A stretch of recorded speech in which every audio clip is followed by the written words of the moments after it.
నమస్కారం ఫ్రెండ్స్. ఒకప్పుడు మన తాతల కాలంలో గుడికి వెళితే మనకేం దొరికేది? ప్రశాంతత, ఉచితంగా అన్నదానం, ఉండటానికి సత్రాలు. కాని ఈరోజు గుడికి వెళితే ఏం దొరుకుతోంది? 500 రూపాయల టికెట్ ఉంటేనే స్పెషల్ దర్శనం, 3000 కడితేనే రాత్రి ఉండటానికి గది, అడుగడుగునా రేట్లు రేట్లు రేట్లు. అదే మీ ఊళ్ళో ఒక చర్చికి వెళ్ళండి, లేదా ఒక మసీదుకి వెళ్ళండి. అక్కడ ప్రార్థన చేసుకోవడానికి టికెట్ ఉంటుందా? ఉండటానికి వచ్చిన వాళ్లని రేట్లు అడుగుతారా?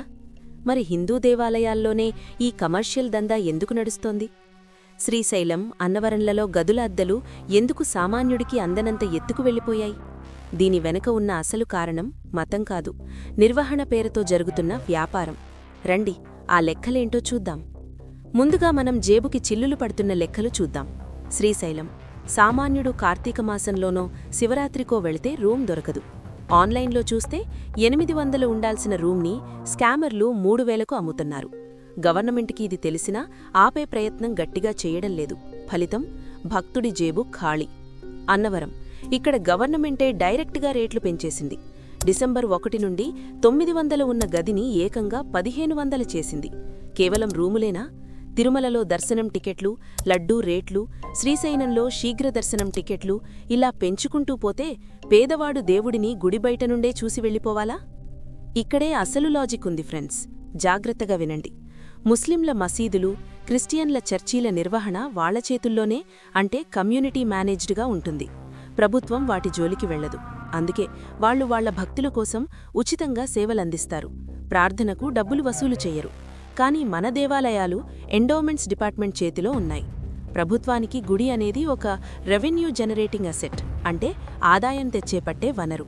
అందుకే బస్సు ఛార్జీలు పెరిగినట్లు, కరెంటు బిల్లులు పెరిగినట్లు గుడిలో రూమ్ రెంట్లు, టికెట్ రేట్లు పెంచేస్తున్నారు. అక్కడ భక్తి లేదు, బడ్జెట్ మాత్రమే ఉంది. మనల్ని మనం ఒక ప్రశ్న అడుగుదాం. మనం హుండీలో వేసే కోట్లాది రూపాయలు ఏమవుతున్నాయి? అవి కనుక గుడి అభివృద్ధి కోసమే వాడితే ఈరోజు అన్నవరంలో రూమ్ రెంటు 1500 ఎందుకు చెయ్యాల్సి వచ్చింది? ఉచితంగా ఇవ్వచ్చు కదా. నిజమేంటంటే మన హుండీ డబ్బులో కొంత భాగం సీజీఎఫ్ పేరుతో ప్రభుత్వం తీసుకుంటుంది. కాని చర్చీల నుండిగాని, మసీదుల నుండిగాని ప్రభుత్వం ₹1 కూడా తీసుకోదు. పైగా మన పన్నుల డబ్బుతో వాళ్లకి రిపేర్లకు, పాస్టర్లు, ఇమాముల జీతాలకు నిధులిస్తోంది. చూసారా, మన గుడి డబ్బులేమో వాళ్లకి వెళుతున్నాయి. గుడి నిర్వహణ భారం మాత్రం రేట్ల పెంపు రూపంలో మళ్లీ మననెత్తినే పడుతోంది. ఇతర మతాలు వాళ్ల సంస్థలను అద్భుతంగా, ఉచితంగా నడుపుకుంటున్నప్పుడు ప్రపంచంలోనే అత్యంత సంపన్నమైన హిందూ దేవాలయాలు భక్తుల మీద భారం ఎందుకు మోపుతున్నాయి?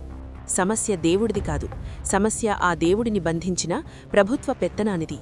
దీనికి పరిష్కారం ఒక్కటే, మన గుడి మనకు కావాలి. గుడిని వ్యాపార కేంద్రంగా మార్చడం ఆపాలి. పెంచిన రూమ్ రెంట్లను, దర్శనం టికెట్ రేట్లను వెంటనే తగ్గించాలి.